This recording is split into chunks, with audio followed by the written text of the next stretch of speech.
అయ్యయ్యో పాపం ఇతనికి ఏమైంది, ఇలా స్తంభానికి కట్టేసి కొడుతున్నారు, బ్లడ్ కారేలా కొడుతున్నారు, పాపం కదా అని మీరు జాలి పడుతున్నారా? అలా గనక మీరు జాలి పడితే పప్పులో కాలేసినట్టే. అస్సలు మీరు జాలి పడకండి. ఈ యదవ ఏం చేశాడో నేను మీకు చెప్తాను. స్కూల్కి వెళ్ళి వచ్చింది ఒక పాప, ఈవినింగ్ స్కూల్కి వెళ్ళి వస్తారు కదండి పిల్లలు, అలాగా స్కూల్కి వెళ్ళి వచ్చిన ఒక పాపని బయట ఆడుకుంటుండగా చెయ్య పట్టుకుని లాగి బుగ్గ మీద ముద్దు పెట్టాడంట. పిల్ల దగ్గర మిస్బిహేవ్ చేశాడు. అందుకని చెప్పి ఆ పిల్లకి అర్థమైపోయి వెంటనే లోపలికి వెళ్ళి అమ్మ అమ్మ ఇలాగా తను ఇలా చేశాడు అని చెప్పింది.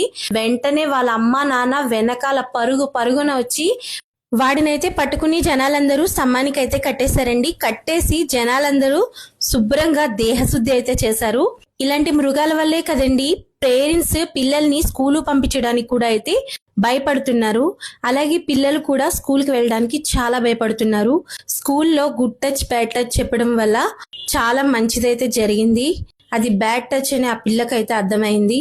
అంతేకాదండి, ఇలాంటి వాళ్ళని చూసి ఇంకో నలుగురైతే ఇలాగే తయారవుతారు. వీడైతే స్కూల్స్ ఉన్న ఏరియాలోనే ఈ పని అయితే చేశాడు. అంతేకాదు వీళ్ళంటి వాళ్ళు ఇంకెంతమంది అయితే తిరుగుతున్నారో. మనమైతే చాలా జాగ్రత్తగా ఉండాలి.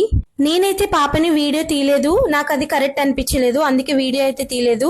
చాలా చిన్న పాప అండి, చాలా భయపడిపోయింది, ఏడుస్తూ ఉంది. మీకు గనక వీడియో దొరికితే ఏం చేస్తారు? కామెంట్ల రూపంలో తెలియజేయండి. Thank you for the watching. Bye bye.